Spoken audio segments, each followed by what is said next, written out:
geçer aklında, kalsın kıvançlı günler.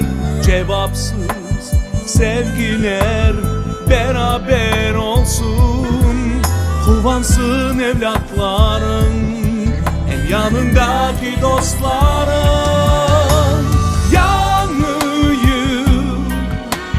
yanıyım, sevgiyle bakıtlı olsun bu yıl. Yanıyım, yanıyım, sevgiyle bakıtlı olsun bu yıl.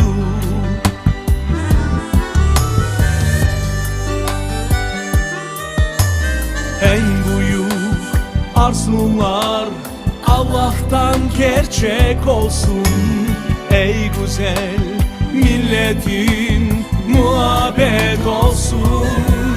Kuvansın evlatların, hem yanındaki dostların. Yanıyım,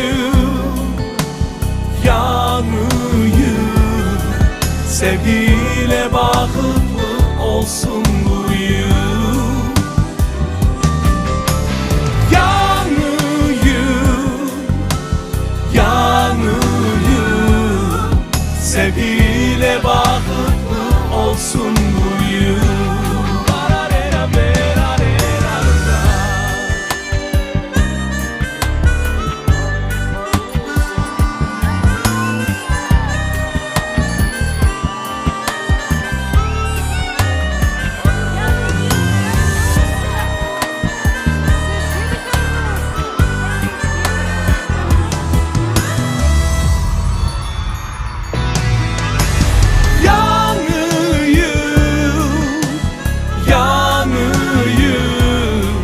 Sevgiyle bakıtlı olsun bu yıl.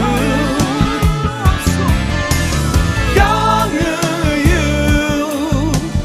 yanıyım, sevgiyle bakıtlı olsun bu yıl.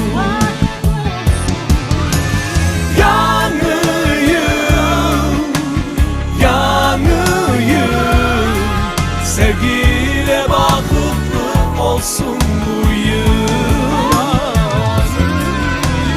Yanıyım,